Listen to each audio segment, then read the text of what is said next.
Abang Belon.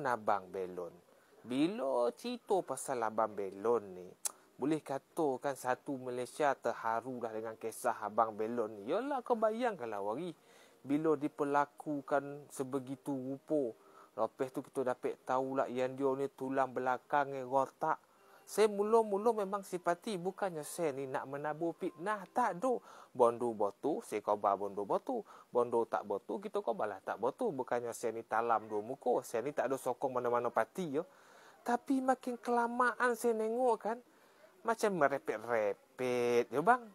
Bukan apa, bila saya tengok ada satu video tu kan, apa, perbualan antara doktor ke peguam kan, agak lebih kurang macam tu lah kan. Abang ngobarkan abang ni apa, rotak tulang belakang. Tapi bila cerita tu berkami elok, can tua, can nia, can tua. Ni bang, kalau tak payah sakit tulang belakang lah bang, bukan sakit tulang belakang, tak payah nak apa, patah rotak tulang belakang lah. Kalau belikat saya sakit, saya nak ambil macam nia pun tak terdaya bang, ujung-ujung nyawa.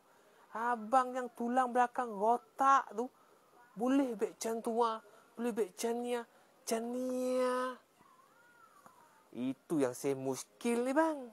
Sebab wagi, kalau nak cerita bab simpati ni, bukan saya seorang yang simpati. Boleh katakan ramailah rakyat Malaysia ni simpati dengan kisah Abang Belon ni. Tapi macam saya ngobar tadi lah, bukannya nak tabur fitnah, tak ada.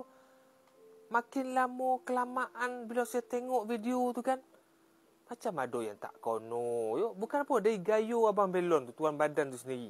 Kan, bukan Man Belon, Abang Belon. Boleh tu ya. Macam tua, ini tulang belakang rotak ni. Boleh bengkok-bengkok macam tu ya. Kalau betul memang tulang belakang tu ada rotak, tak apalah. Tapi buatlah cara macam tulang belakang tu rotak. Sebab tak tahulah saya seorang yang perasan atau ramai yang perasan.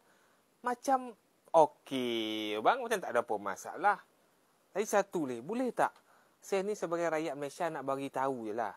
Boleh tak kalau apa-apa yang berlaku dalam Malaysia ni, apa-apa masalah, boleh tak kau semua jangan nak berkait dengan politik?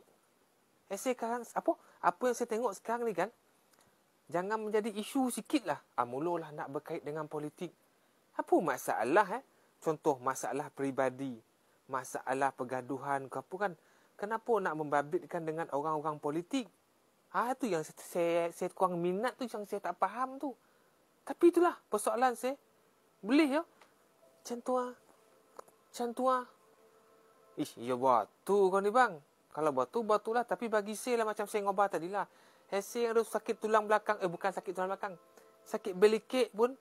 Saya nak macam dua pun, Allahu Akbar. Nak menunduk, nak cebok berak pun sakit. Abang boleh cerita macam tu lah. Apa ubek tu? Hospital mana apa itu?